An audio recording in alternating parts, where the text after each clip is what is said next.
Sterile Processing University presents Issues and Challenges in Sterile Processing, a podcast conversation. Hosted by Nancy Chobin and Jason Morosi. Episode 3, Sterile Processing Success, Hiring, Teamwork, and Leadership Challenges. I'm Jason Morosi. And I'm Nancy Chobin. And today we are going to be touching the subject of hiring, teamwork, and leadership challenges. Okay. This is something that I think everybody is challenged with today, Jason. Mm-hmm. I know. Oh, go ahead. Go ahead. No, for me, I know leadership challenges has definitely been my downfall. In my leadership, I definitely, I guess I'm a very blunt person and I'm a very passionate person, so I clash with administration a lot. I'm the type of person that I can size someone up within the first 3 minutes. Mm-hmm. And my gut has never been wrong. Yeah. See. And I mean, I go through the whole interview, but in that first 3 minutes, I'm going to decide if it's going to be a short interview or a long interview. I'm not going to waste people's time if I can tell right off the bat that they're not interested. For example, one time a young man told me that he couldn't lift anything if it was over 10 pounds. Mm-hmm.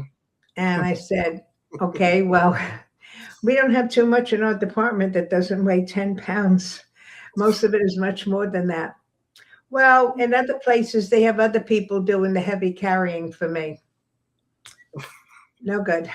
Like, how do you stand up if you can't lift more than 10 pounds? Well, I mean, that's what being a manager is all about. You don't want to embarrass anybody or humiliate them. And you have to really be prepared for whatever they're going to throw at you. Yeah. We could talk about some experiences that we've had over the years, but I would say probably one of the most important tasks that a manager has is hiring the right person. Mm-hmm. And I think too often we feel pressured. We don't have enough people. We're not getting the work done. It's backing up. The doctors are complaining. Administration is complaining. So we just hire somebody if they're breathing. Yeah. And then it comes back to harm us even more because now, you have more people have to pay attention to that person that you knew was not going to be a good candidate, but you needed a body, so to speak. And that's the wrong way to get staffing in sterile processing. Oh, absolutely. I think, before we jump into it, I got to share the most embarrassing interview that I think I ever did. And it was in 2013, and it was the day that I met you. And I walked into our interview. Now I'm going for a manager's position. Luckily enough, I had experience as a sterile processing leader, but I was also, I guess at the time, kind of broke and only had one suit jacket. That's all I owned was one suit jacket. So I took that one suit jacket to the cleaners. And the day before or that morning, I think I picked it up from the cleaners and I went to put it on and they gave me the wrong jacket. They gave me somebody else's jacket and it was too small for me.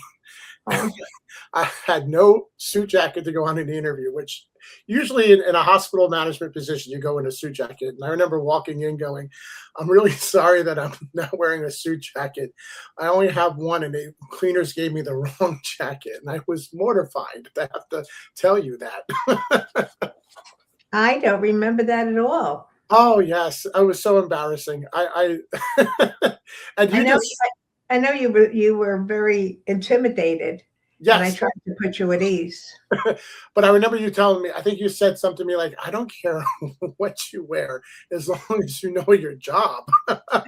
That's how I am. Don't impress me with, what do they say? You could put lipstick on a pig, but it's still a pig. Yes. So, getting dressed up, well, yes, it would be nice, but it wasn't like you came in with torn jeans and a dirty T-shirt on. I'm not impressed by things like that. I'm impressed by what people, not even what they say, what they do. Because a lot of people say a lot, but they do nothing. And intimidation, yes, intimidation was huge. I had gotten the opportunity to interview with you because I knew the director of periop services, and I remember she called me, and I'm so used to working with this person. And at this point of our career, we had worked together so much that she usually, you got the job, didn't really even have to interview. But then she says to me, "Oh, last minute," she calls me and says, "Oh, you have to interview with Nancy Tobin." And I went, "What? No." I was like, "I'm going to get eaten alive. There's no way." And, in the end of it, regardless if I didn't get the job or have gotten the job, it was one of the best interviews that I went on. And I was you made me feel so comfortable. And it was such a great experience. And obviously I had gotten the job, and all these years later, we're still working together. But that's because as soon as you walked in, there was just something about you. Again, that 3 minute, Mhm. decision, I knew immediately that we were going to get along, and that you were the type of person that I could work with. And Yeah, it's just, I don't know, that's just me. It's never failed me in all of my years in interviewing. that's great. So, for interviewing, like, what do you think matters? Like, why hiring matters? Is it patient safety, OR efficiency, team morals? Well, it's all of that. First of all, you have to look at your culture. Every hospital and every department has its own culture. Now, in sterile processing, depending on where you live, you could have a very varied culture. When I was at my first hospital, we had people from 9 different countries, and Yeah. their practices and their beliefs were very different.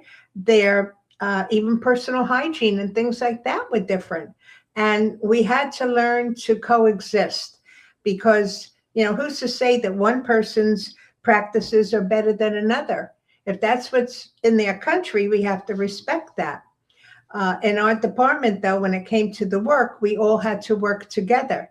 And if we started, um, beating one another, or, well, I don't like this person, I don't want to work with them, I wouldn't tolerate that. I had employees that I'd say, "Mary, could you please go into decontam? We're really backed up in there," because decontam, for some reason, everybody hates it.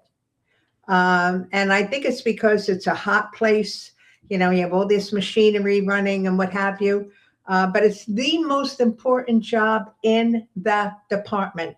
If they don't do their job in decontam, we're wasting our time in prep and packaging and sterilization. Because if the item isn't cleaned correctly, it's probably not going to be sterile. So Yeah. it's really important that we have the right people and that they understand what they're doing. So we're backed up in decontam, and we didn't have that much work in prep and packaging. So I asked employee A to go back and help out in decontam. And the response I got was, "No, because anytime I'm backed up, she never comes and help me." And I said, "Well, it has nothing to do with that. I would prefer, I'm not a micromanager. I don't like to be micromanaged, and I don't like to micromanage my staff.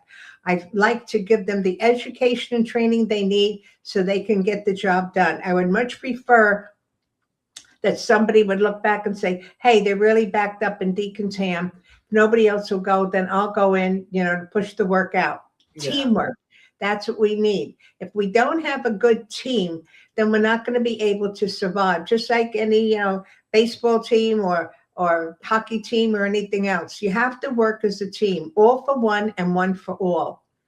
Mhm. And unless you have that, to me, that is one of the most critical things. Hiring the right person that will be able to get along with everybody in the department and not have biases against certain people or certain things.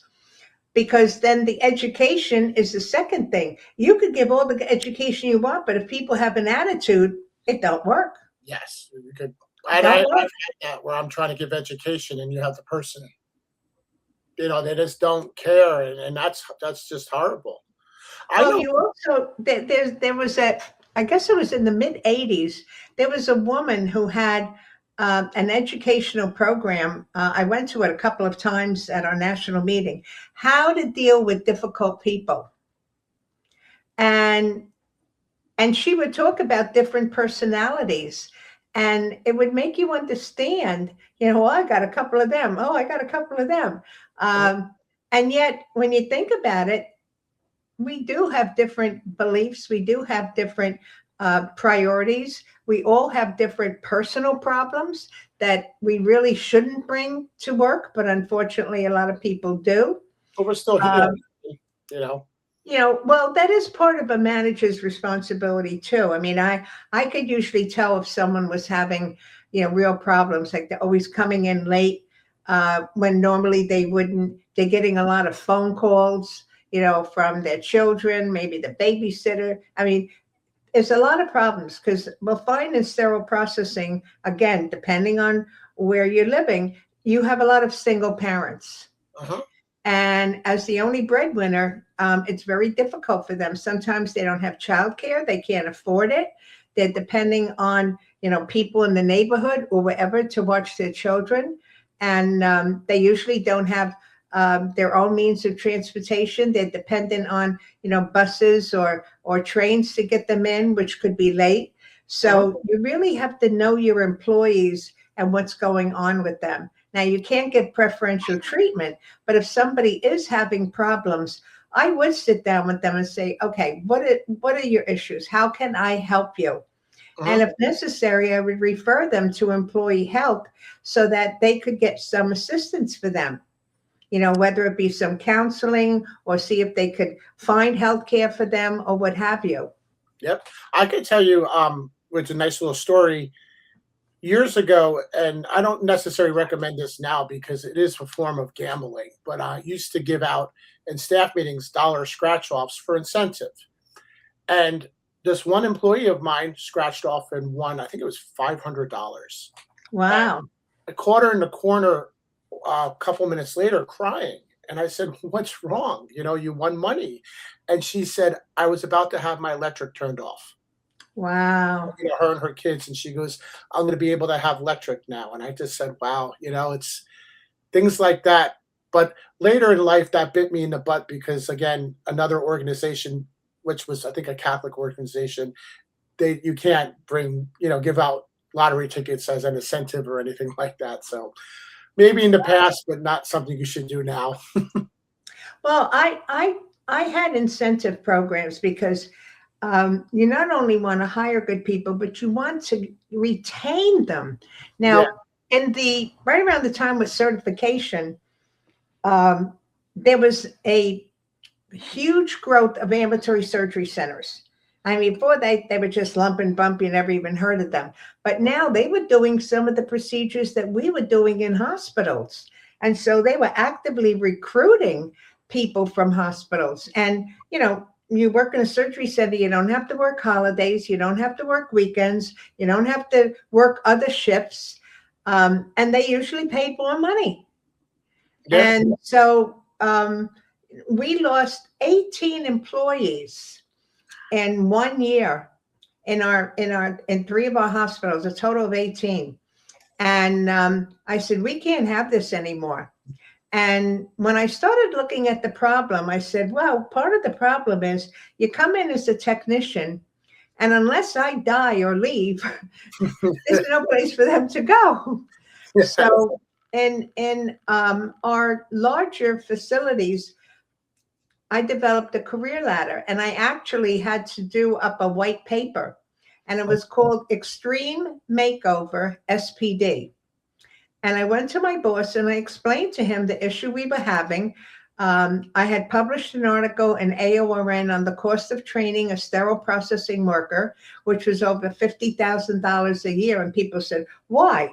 Well, because when you're training somebody, you're tying up either a lead technician or a supervisor.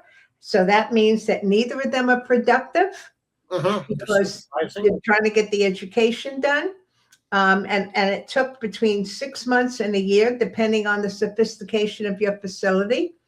You had, in addition to that, you have HR has to advertise for the position. They have to do a security check.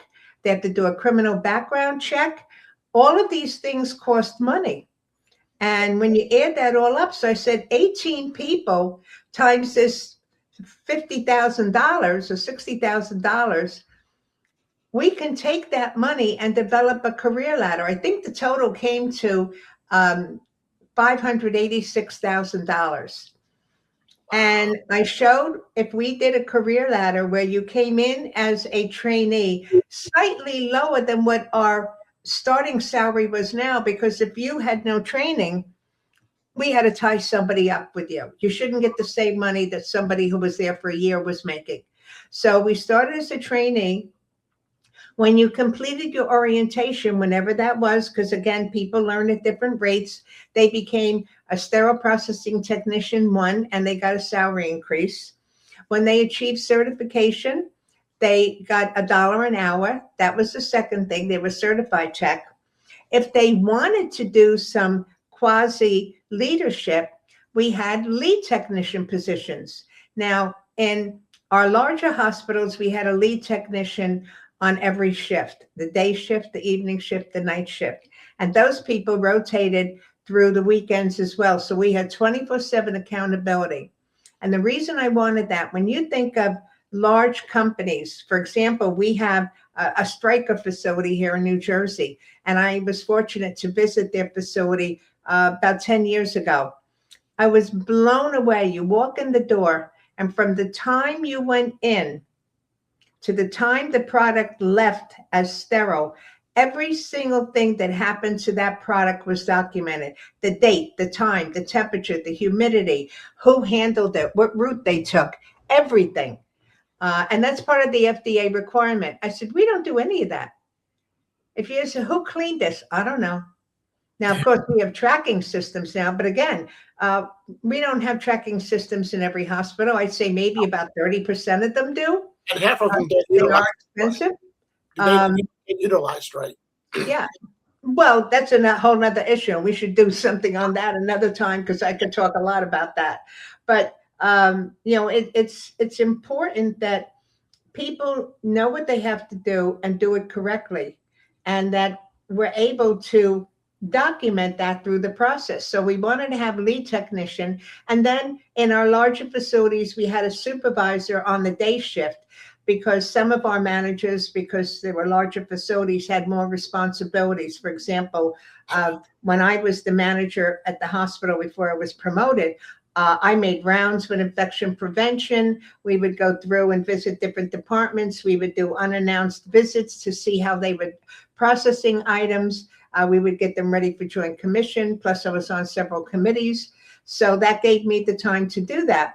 But we went to administration and said, this is what it would cost. So we would actually save money by developing this career ladder so we could retain our staff, because of the amount of money it was costing to train people. So I brought it to my boss, and he was very pleased with it. When he brought it to the board of directors, there was somebody there who really didn't have my philosophy, let's put it that way. And this person said, no, this has to go by the actual trustees. They have to approve it. So my boss said to me, well, you're going to have to go in front of the board of trustees. And I'm going, really? Me in front of the board of trustees? But it was that important to me. And I said, I've got to do this. So I went in front of the meeting and I explained what we had to do and why we had to do it and what the end result was. They had some very good questions. They were very nice. They were very interested in what we did. A lot of them had no idea what we did. And it was approved. And because of the salary increases, some of the employees, especially down at the hospital where you were getting $4 an hour more because their salaries were so low to begin with. Yes. Well, and I mean, it was like Christmas in July. They couldn't believe it.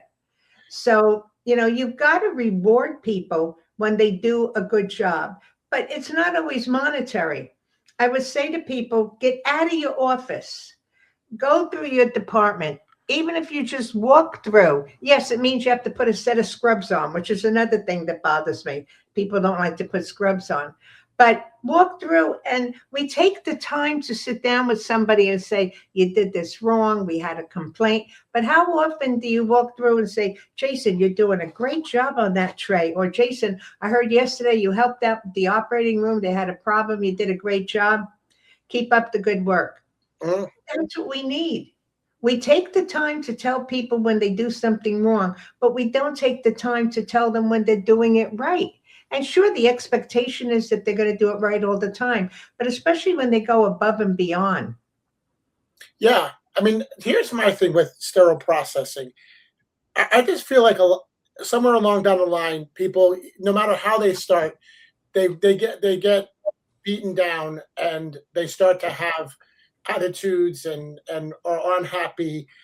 And it just, again, from working all over the country and been in it for 30 years, I just feel like no matter what you do in the sterile processing, no matter where you are, you're always beat down in that department. I mean, it's always you're the problem why the operating room didn't work. You're the problem why the clinics didn't work. You're the problem that the doctor's office don't have what they need.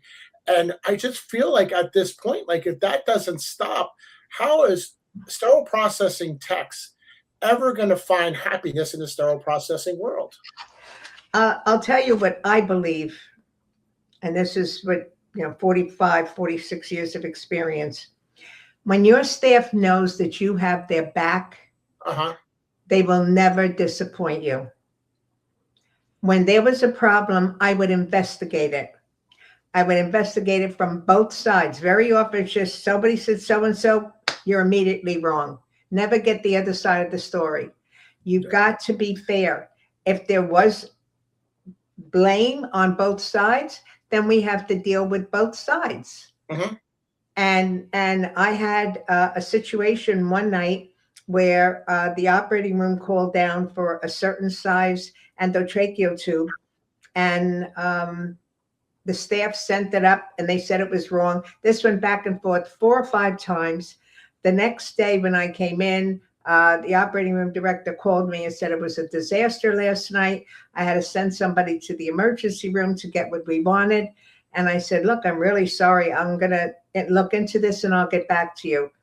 I looked into it and I found that when they were calling for the wrong item. And, I mean, it will happen. But when I got the documentation and I went back to the operating room, I said, look, they gave what was asked for. I said, when we're wrong, I own up to it. And that's important. You've got to own up to it. If you're not me, we didn't do it. Your people are always complaining no matter what we do. Well, you might as well forget it. It's not going to work. You've got to show that you're in it. When you're wrong, you're wrong. You're going to own up to it and you're going to fix it. I used to work with an OR director who, anytime something got on the field that didn't have an indicator, and of course the operating room wanted to crucify sterile processing, and she would go in that room and go, where was it? What, did you open it, or was it on your field? Well, it was on her field. Then you didn't check the indicator before placing it on your field. You are just as responsible as sterile processing, and would stop it there. And I always thanked her for that, because it made, I can go back to my staff and say, listen, this is a shared mistake. Well, one of the things I did was I started an OR problem report, and anything that was wrong, like a missing indicator or missing filter in a set or something, like in a rigid container, they would write it up and they would send it down to me. And I'd call them up and say, you didn't send me the documentation. What do you mean? I need to know what tray this is in. Where's the tape? Where's the card? Oh, well, I don't want to get the person in trouble. Then I'm not going to deal with it. If you will not give me the information so that I could educate the person and find out what happened or do an investigation, then it can't be that important. Yep. And that was my philosophy. If you want it fixed, you have to give me the information. And I didn't sit down with somebody and say, how could you make this mistake? You make us look bad. People are human. Yeah. We make as many changes as we can. For example, we had people that would forget the filter. We had people that forgot the chemical indicator. Yeah, So if that's a problem, add it to the count sheet. that's I mean, as a reminder, it's no big deal. But, we have to do what we can to support the staff that we have. Now, we also have to be fair. There can be no favoritism. yes, And that's another thing that's a really big problem. yes, yeah. I I could tell you when I joined sterile processing, which again, this is not the best thing to ever do, but I remember someone saying, because I was like, oh, I'm in sterile processing and SPD, and they go, you know what SPD means, and I'm like, no, and they're like, oh, stupid people downstairs, and I'm like, oh Jesus, like, but and I thought that was horrible, but like as time went on, and I saw how we were treated, I was like, wow, now I know why people say this. This is horrible. Like you get treated so bad, but again, that's like you're saying, managers have to work together to make sure that both teams are respected and respect each other. Yes. Well, as I mentioned before, yeah, I did a lot of research for my management book on Uh-huh. hiring employees and what have you. And some of the top reasons why employees leave their job is lack of career development. Well, we took care of that because we knew that was an issue. Lack of employee engagement. In other words, if something was coming in and we had a new piece of equipment, I would ask the employees, "Do you think this is going to help you? Uh-huh.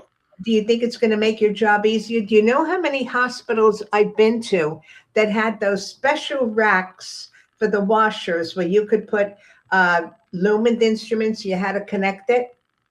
And 99.9% of the time, I found them sitting on the floor in decontam. And when I asked the people why, because those things cost a couple $1,000s, they're too labor intensive, they're too difficult to work with, we don't like them.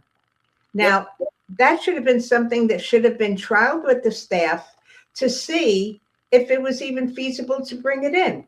They have to have something that is easy to work with. I've seen tabletop ultrasonic cleaners at one of my own hospitals. They paid $45,000 for it. They never used it. Same thing. It's too hard to work. Too complicated to work.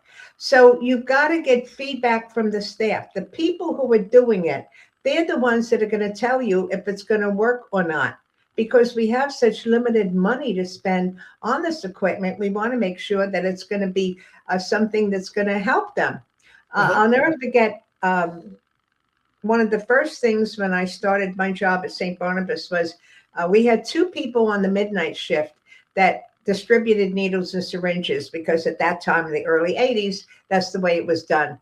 And but one night a week, each of them was off, or 2 nights a week, because you only work 5 nights a week. On the nights when only one person worked, that person still got all the needles and syringes done. So in one of the staff meetings, the day shift brought it up and said, we're so busy. Why can't we take one of the night people and bring them on the day shift? Because they're doing the syringes with one person on their own. Now, I had to be able to prove that, to sell it to the staff. So what we did was we decided as a group, the whole staff, that we would do a study. Distributing the needles and syringes on the day shift, well, that was a disaster because there were too many people around. You couldn't get the nurse to get the key to the room, so that was out. We tried the second shift, 3 to 11. That didn't work because of elevator demand. Most people were coming in to visit their family members, and they had to wait forever for the elevators. So the night shift was the best time to do it. And yes, they not only did it in one shift, they actually got it done in only 5.5 hours. Wow. So what we did was we went back and we said, okay, we're going to rotate people to learn how to do it for when the person is off, but we're only going to have one person. And we took those hours and brought it on the day shift to help us with, some of the workload that we had. And there was something that the employees identified. And instead of just saying, no, we looked at it and said, you're absolutely right. They're out there every day. they can tell you what's working, what's not working, but there's just too many managers who have the blinders on. I know it all. No, I don't want to change it. Or they don't want to do the work it takes to make a change. But that's Yeah. your job. That's the corporate thing. We'll tell you how to do your job. I've never done it before, but I'll tell you that's just the new business structure. I feel like, and It's not really, even just sterile processing in a lot of jobs. but you've got to get that feedback Yeah. from your employees. My BP met with his employees once a week, and that's the way he did. What's going on? Anything I need to know? How can I help you? Are you having any issues? What do you think about this? I mean, just the issue with Sterile back then. I mean, there was a lot of new equipment that people would come to our hospital because we were very well known and want to get their foot in the door. And some of them we did, and some of them we didn't. But it's important to involve your staff. They have to feel worthwhile. And I think a lot of times the sterile processing people feel that, you're just a pair of hands. Uh-huh. Yeah. And that's unfortunate. Yep. I've been there and seen that, and it's so true. So now for hiring the right person here, because that's what you have to start off, is making sure you got the right person. Right. What are some of the key traits that you look for? Well, as I said, when they walk in the door, I look at their department when they're walking in. If they're walking in with their shoulders hunched and, like bored to tears, that's not good. Yeah. Okay. I want to see now I understand some people might be a little intimidated. They've never heard of a sterile processing department. I mean, it may be different today, but back when I did a lot of my interviewing, sterile processing, nobody knew what we did.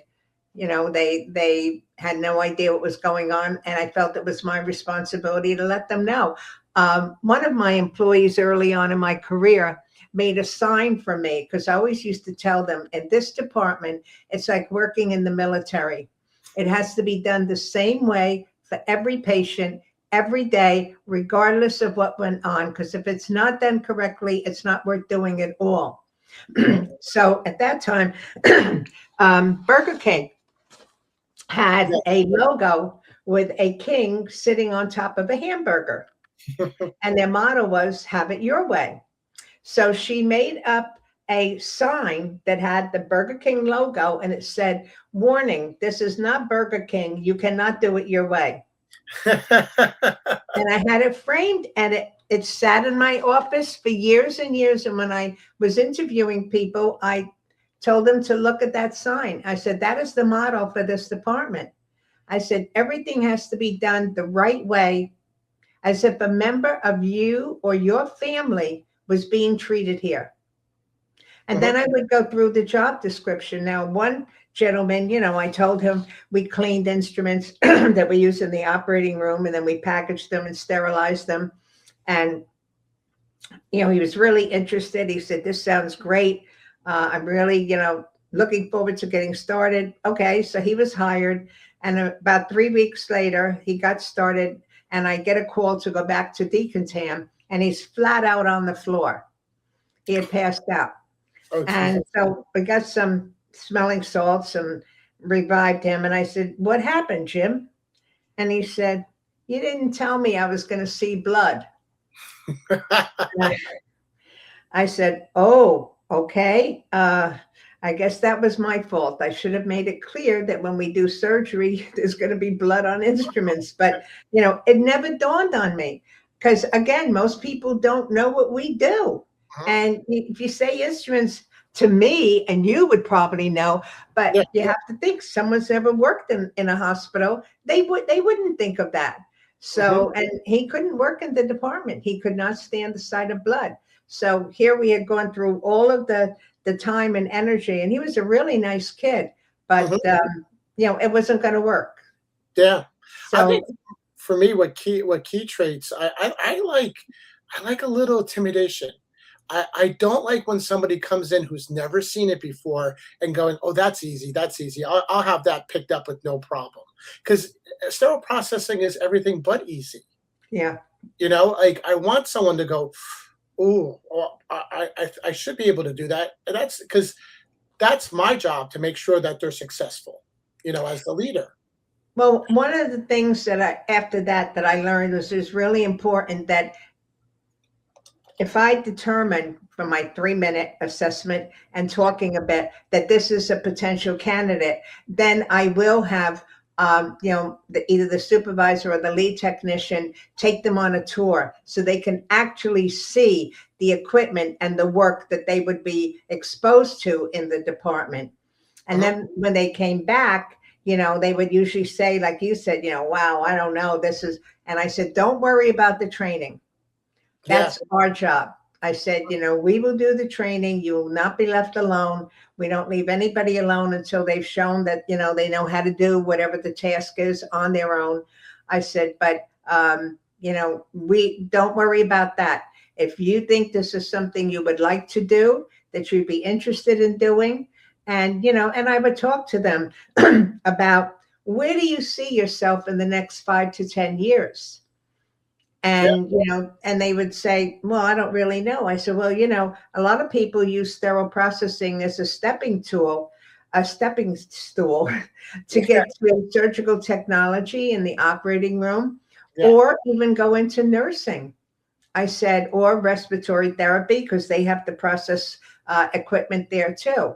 I said, not that I'd want to lose you. I said, but there are opportunities for advancement, and most facilities offer tuition reimbursement, if you want to go on and do some additional training. So, but it's really important to ask people where they want to be within the next, say, 5 years, just to get an idea of, where they're focused. Well, that's so important because about 2 years ago, I interviewed somebody who, again, was a child from somebody in the OR, and we, asked in the interview, where do you want to be? And he's like, a police officer. And I'm like, well, why are you here? And then, of course, I got the pressure to hire them. And then, not having any experience, how to start from scratch. And with 6 months in there, oh, I'm leaving to go to the police academy. Uh, Yeah. so it's so hard. I try to really look for somebody who wants to put in a couple of years before they jet. Nowadays I don't expect anybody to put no more than 2 years in. Yeah. Realistic. But that's, to me, that's just, kind of important to have some kind of longevity to it now. Yeah, and that's why having a career ladder is also important too. I explained the career ladder to them and said, look, there are a lot of technicians that, believe it or not, work their way up to a management position. And, Absolutely. if you really like sterile processing, I mean, there's management positions are always becoming open. Uh-huh. And so you have to show people that there's an end point. Now, there's some people that are very happy to just stay, being a technician. They like the work. They don't want the management responsibilities. That's fine. But Yes. at least for those who are interested, you can tell them that there is an avenue for them if they want to go that way. Yeah. And then I'll tell you the other thing, like you were talking about, for me, I'm so against having the other team members meet with new people. And that Mhm. from just my personal experience of interviewing multiple people and a manager, being interviewed by leadership and them telling me, I'm going to give you my top person to walk you around the department, right? And as Mhm. I walk around this department with their top person, they're going, you don't want to work here. We have so much problems. We have this problem, that problem, no problem. So it's very hard because here is the leader saying, here's my best person. And as the best person, they're backstabbing the leader to the new candidate. But you see, that's where you have to know your staff. And this is important for training because I've had employees come back to me and said, well, Mary told me I didn't have to do that, when I was doing that process. It wasn't necessary, especially if we were busy, we could shortcut it. And, when I hear that, that really upsets me. Mhm. You have to know who you're using for precepting, because they have to be patient, they Yes. have to be knowledgeable, they have to be encouraging. And when they do offer criticism, it has to be constructive. Uh-huh. I one of my first jobs was at a Catholic hospital, and they supported a lot of people that came over from Europe, and they would give them a job in the laundry because this hospital had a big laundry, and I was working there, sterile processing. And they would, once they learned English, they would come over into the hospital and either worked in dietary or housekeeping. And this one young lady, HR thought would be good in sterile processing. And she was lovely. She was from Romania, one of the nicest people you ever wanted to meet. And I interviewed her, and she was very nervous because her English wasn't, perfect. I said, don't worry about that. I said, we will get you trained. I said, everything you need to know. And she said, I'm going to be the best technician you ever had. I said, I don't doubt it, because she was meticulous in everything she did, from everything I could see from the laundry, everything I saw in her record. So she was there about a month and a half. And I get a phone call from Deacon Tam, and I go back there, and she is in tears. And I said, what's the matter? And the preceptor said she took a drill and she put it in the sonic cleaner, and then she put it in the flash sterilizer. And I said, and why did that happen? And so the preceptor didn't say anything, and the employee said, well, she told me she said, no, when I first got trained, she told me everything had to go through the sink to wash it, go through the sonic, and then it had to go into the sterilizer. So that's what I did. She didn't tell me that this was something different, that I couldn't put it in there. So I said to the preceptor, I said, well, weren't you here? And I said, tell me the truth. She said, I got a phone call and I had to leave. So she left this new employee by herself. And the employee was so devastated, she quit on the job. Yeah. No matter what I said, I could not convince her to stay. She was so humiliated that this happened, that she could not work there. And it broke my heart. And this is why I said it's so important to make sure that you have key people who are supporting your mission, whether it be with training people or being with people who are going to be going around the department. Because when you have somebody saying you don't have to do it this way, you're already setting a department up for failure. Absolutely. Because that's why you have an orientation guide, to ensure that there's standardized training. But when somebody turns around who's a person of authority and says you can't do it, and believe me, I always made sure that when we had staff meetings, that I made it clear to people that what was optional and what was not optional. This has to be done. There is no excuse not to do it. And I would give them the ramifications of what would happen when they didn't do it. And the staff understood that. They really did. So what's a red flag for you? Well, I think a red flag is when people start telling me what they can't do. In other words, I don't work. I will say to them, how do you work under pressure? Oh, I can't take pressure. I'm not a person that can take pressure. I have to work at my own pace. I said, well, how do you work with directions? Well, okay. I said, what do you mean, okay? Well, if there's a lot of directions, I get confused, and then I'm not sure what I have to do.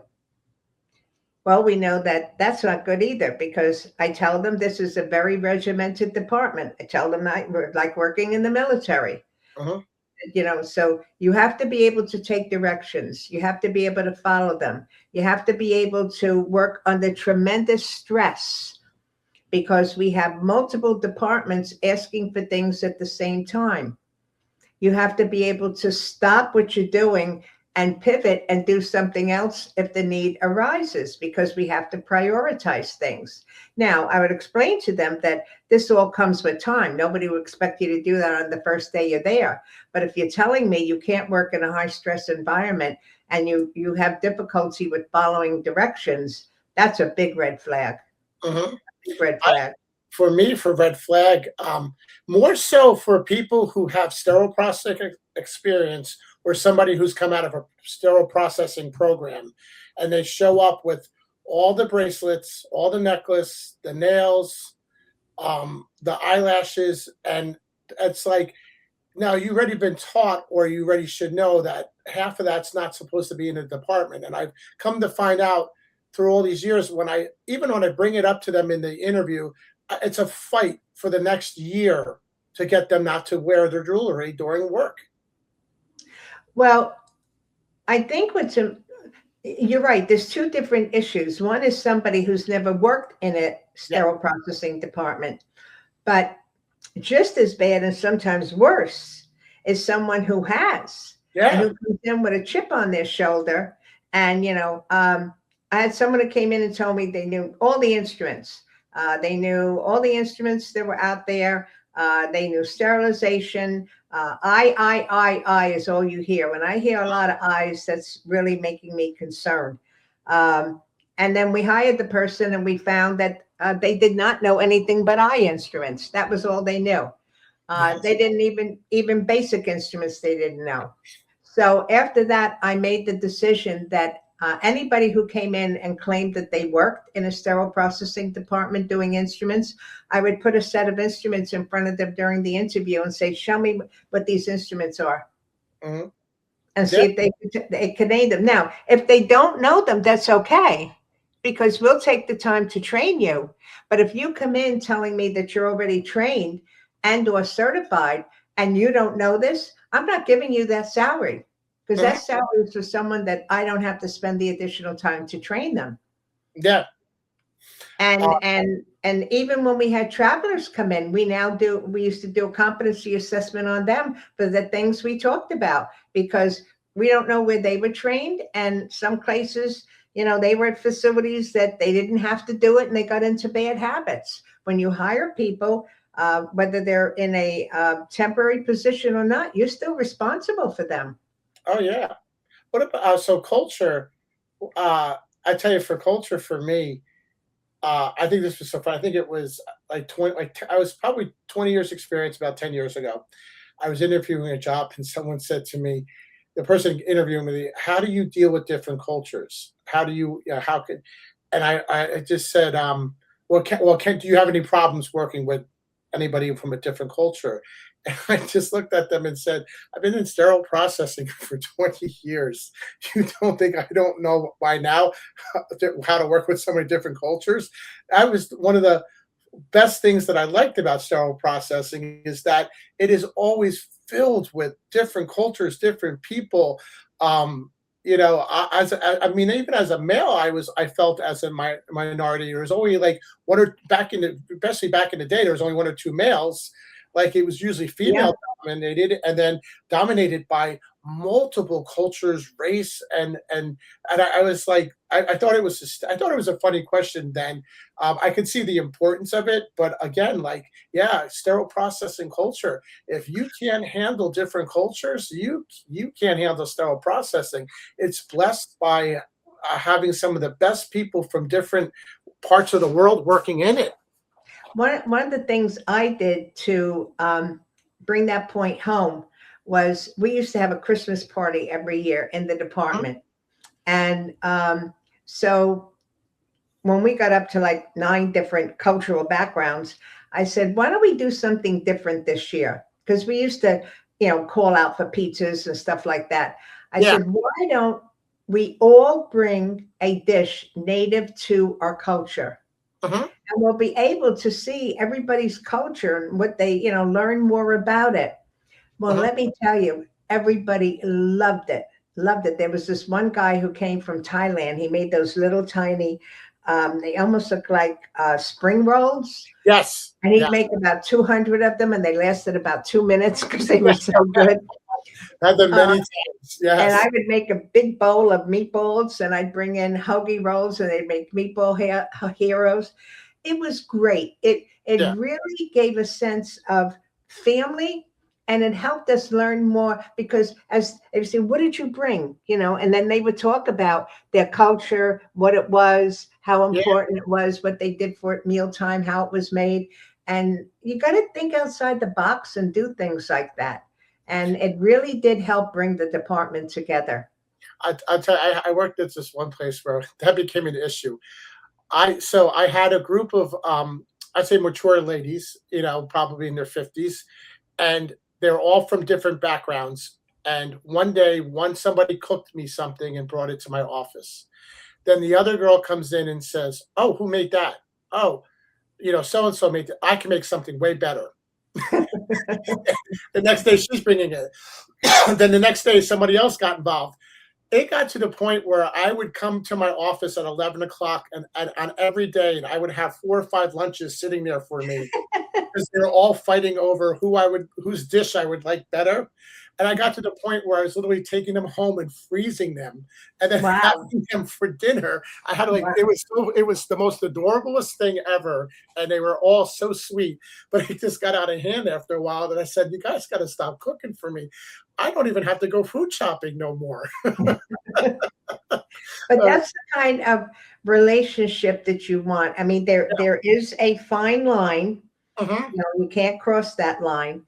Yeah. But you want your employees to feel. I tell my staff, my door is always open. If it's closed, it's mean I'm having a personal conversation. But you can come and speak to me about anything at any time. And one of the girls, she said, "I'm going to get you a purple robe because you're like the priest going. Everybody's going to confession." And I said, "But if people are having a problem and I can help them, I want to be able to do that for them because that's going to make them a better employee, more productive employee. And if I can keep that employee happy and productive, we're all going to benefit from that." Mhm. Yeah, yeah. So let me see here. What hiring staff, temporary staff? I know we just brought that up, and that is a good subject. Um, a lot of people struggle with this. With basically travelers. A lot of people like to hire travelers, have them just do instruments. I've been somebody who has kind of hired travelers a lot, used them in decontam because sometimes their contract's only 13 weeks. And by the time if you're in a large facility and you got thousands of trays, it Yeah. takes way too long for them to learn it. You're wasting money. So I kind of I always make the deal before I hire them. Like I'll say, listen, I understand that you have a lot of experience, but you're only going to be here 13 weeks. It's going to take me forever to train you in our instrumentation. Our trays are very specific to our doctors. Can you do decon for 13 weeks? And it usually works out very well. But then I've seen some people that come in and only do instrumentation, and that works out very well. So what is your opinion about temporary hiring? Well, sometimes you have to do it. You don't have a choice. But I tell the story all the time about one of my facilities that had to hire a technician for 13 weeks. They were really short of staff. And I happened to be at that hospital that week helping out. And I said to the young lady, I said, "Look, I have to go to the operating room to check on something. Why don't you wrap some basin sets for me?" Because we were using reusable basins at the time. I said, Uh-huh. "When I come back, I'll go through, what we need to go through." And I came back and I could not believe what she had done. If you could think of the Easter baskets that you see in the store where all of the cellophane is brought up to the top and tied with a ribbon, Yes. that's what I saw. All of the wrapper was brought up and had tape around it. And I looked at it and I said, "Is this a test?" And she looked at me. I said, "Is that the way you learned how to package items?" And she didn't answer. And I said, "Look, I'm sorry, this is not going to work out." I said, "You obviously don't know how to, you correct packaging." I said, "And we need somebody who is already trained and can, move from the get-go." So I called the company. I said, "We're not paying your salary, to hire somebody that doesn't even know packaging." So I said, "I'm sending her back."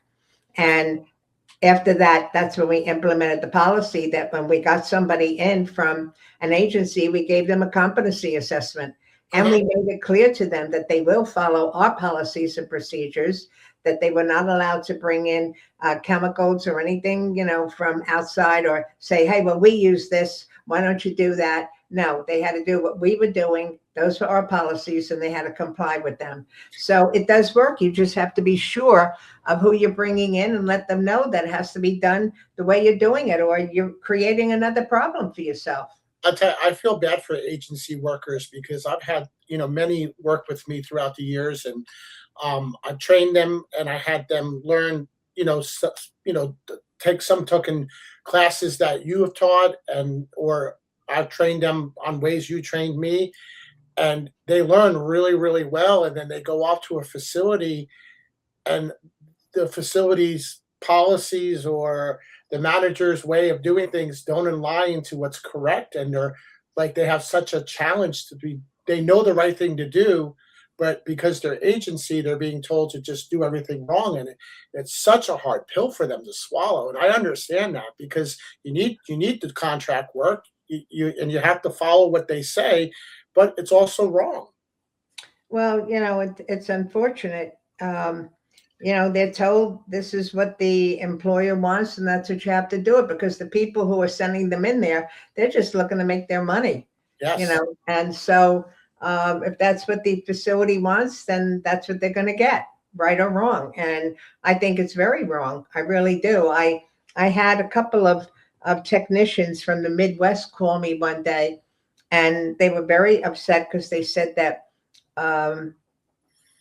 whatever was going on that day, there was a set of instruments that were brought in late, and they were told that they didn't have time to put it through the whole process, to just put it through the sonic and then rinse it and send it up to the OR, and they would perform immediate use. And they explained to the manager that that was not appropriate, that they had to go through the whole process, and they were told either do it or you're going to be fired.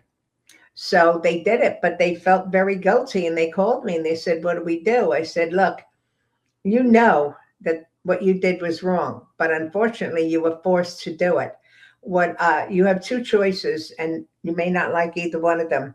I said, one, you can quit your job.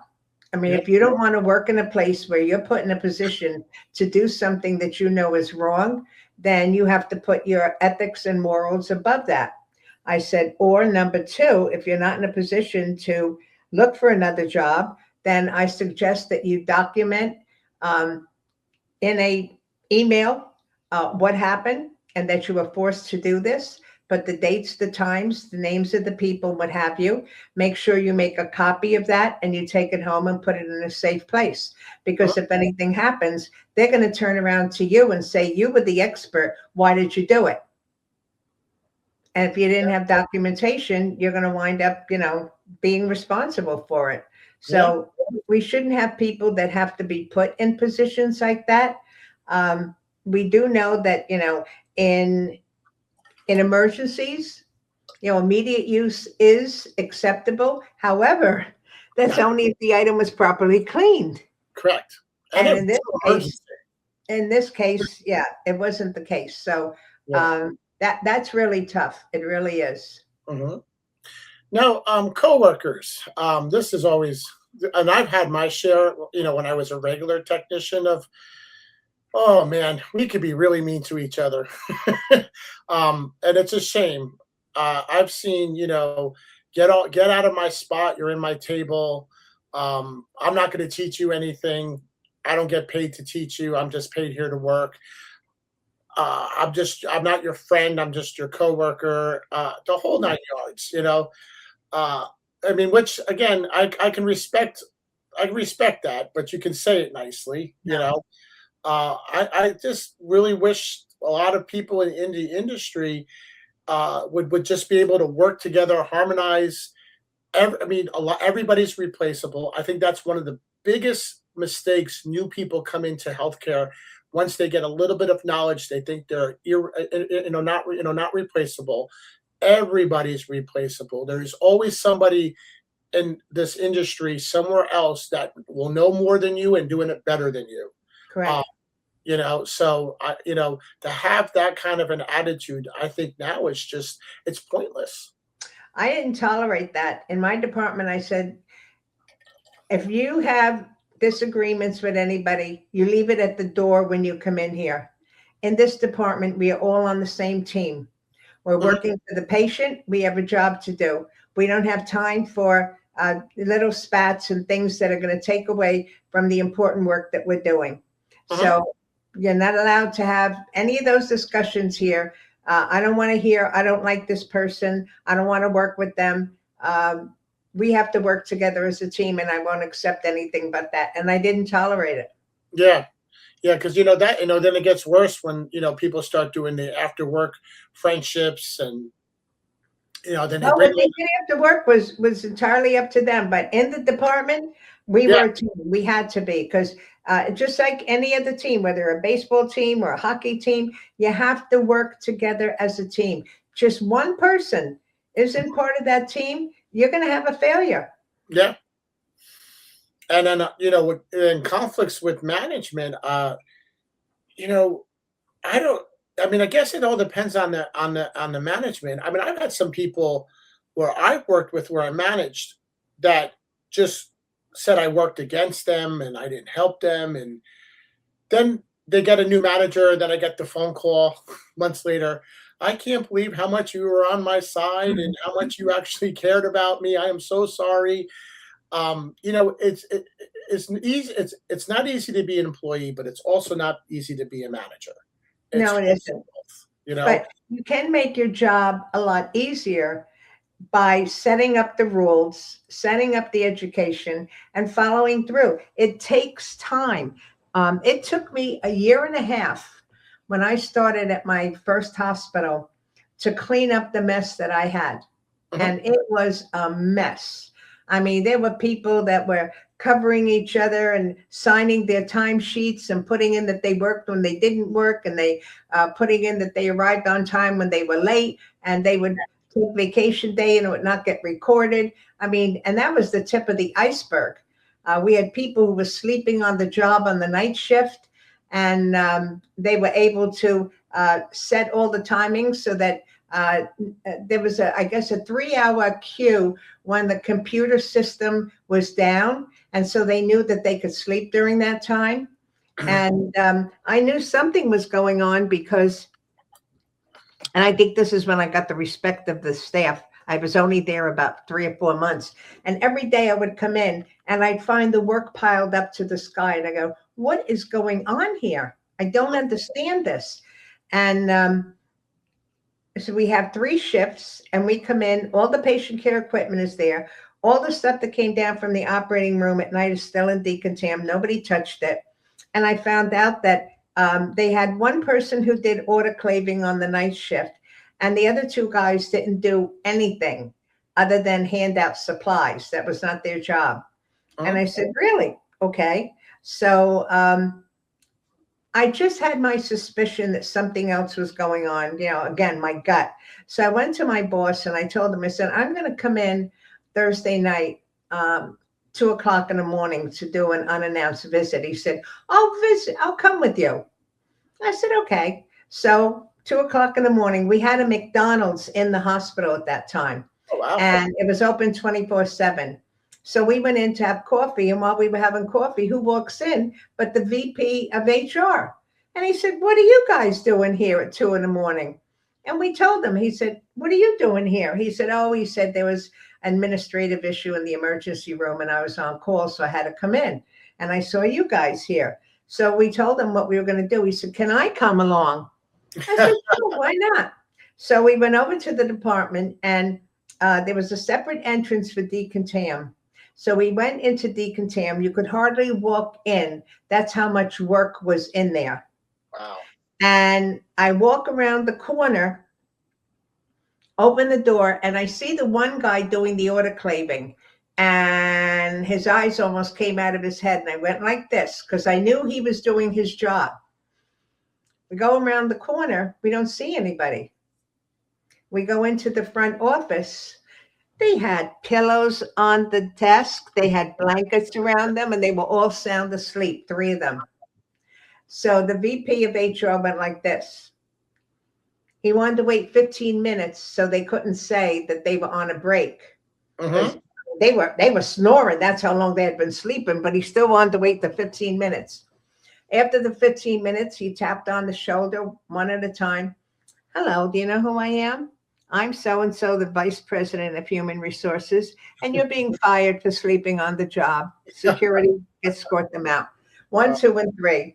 The other guy who was doing autoclaving, I thought he was going to have a heart attack. And I said, don't worry about it. I said, I'll do the autoclaving. You take care of the orders, because I didn't know the computer system there. I said, we'll get through the night, which we did. And then we had a hearing. It was a union shop.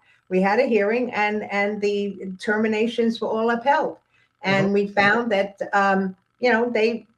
they felt that they didn't have to do anything other than, even though their job said that they were supposed to do the equipment and the autoclaving and all of that stuff, they just decided on their own because there was no oversight. There was no supervision. There was no accountability. If you know your department, you know what should and shouldn't be done or what you should find. I also had, as a result of that, an end of shift report because people at the end of the shift, they want to run out the door. And I understand you're tired, you want to go home. But there's important information you have to share with the next shift. So they had to put down any call outs, any injuries, any products we didn't have, we were out of stock or getting low, any equipment that went down, any emergencies that occurred on the floor. What was the status of the OR? Were all of their trays done or what was left to be done, so that you could hand it to the next shift and they knew what they had to do. Yeah. So the day shift would hand it to the evening shift. The evening shift would take their report and the day shift and hand it to the night shift. And then the night shift would hand all 3 to the day shift. And because I was getting a lot of, I don't know what they do all night because, we come in here and the work is through the roof. Well, you find out they had 2 washers that went down, or something else happened. There was a water main break. So it forced people to communicate. And so those 2 things really helped tremendously. But you've got to know your department. You can't just, go in with blinders on because these people were ripping off the facility and it was going on for a very long period of time. 3 people, sleeping for 3 hours each night. Yeah, that's a lot of work that's not getting done. Yeah. I know we were probably short on time here, but I really quickly want to kind of go over management, sterile processing management with operating room management and SPD management working with administration, because I really feel that's a bridge that gets burnt real easy. And I think a lot of managers struggle with working with the operating room directors and administration, and that when that happens, that kills success for sterile processing, because if your manager can't communicate with the other leadership, nothing is going to get done. And I agree with that. And I may offend some people for saying this, but there are some operating room directors, some that do not recognize a sterile processing manager unless they're a nurse or a surgical tech. And that's unfortunate because, nursing might have helped me in the background in terms of terminology and stuff like that and medical procedures, but didn't know anything about sterilization. I had learned that on my own. I would much rather that you acknowledge me for my knowledge of sterilization, not what my credentials are. Yes. Because that's what's important. I learned very early to work with the operating room and let them know, how I could help them. And there were many issues where they had, for example, when we were having problems with immediate use sterilization, I had to go to all of our facilities, and one facility had a 23% immediate use sterilization rate. And I sat down with them. I said, look, this is not good. And they said, are you going to report us to corporate? I said, look, I'm not here to make problems for you. I'm here to help you. So let's work together and get this done. And that's what we did. And that's where we started building the trust and the relationships. We can help each other. If I have a problem, I'm going to come to you so that you can help me on your end. Because when we work together, it's going to be easier for both of us. But if you're constantly going to be beating me down because I'm not on your level, again, I'm all for education. I think it's wonderful when people get advanced degrees, but I'm more impressed with what you do, Mhm. because you could have all the certificates on the wall you want, but if you don't know diddly about sterilization or about the way it should be done, then you're just deluding yourself and fooling everybody else. But And you you know, have to build that relationship. and it's so true. It's not even sterile processing. It's the operating room. All your extra, your bachelor's degree, your master's degree, that's not teaching you how to be an operating room nurse. It's the same boat as us. They have to get their CNRN and do education based on their specialty. We're both in the same boat. We both can get highly educated in today's corporate world, but it doesn't mean we're getting, our education on the job that we do hand on hand. Exactly. I mean, and I'm all for, someone who wants to get a bachelor's degree, associate's degree, master's degree, but they don't teach sterile processing. That's for your professional growth.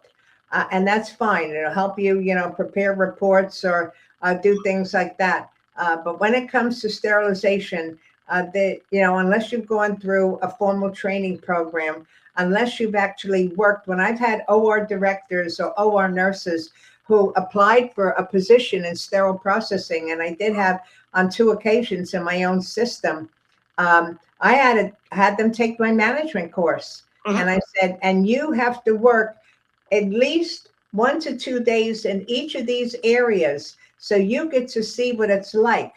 Yeah. You get to see what we have to go through in decontam, in prep and packaging, in sterilization. Because if you don't understand the job, how can you help your employees? You Mhm. can't.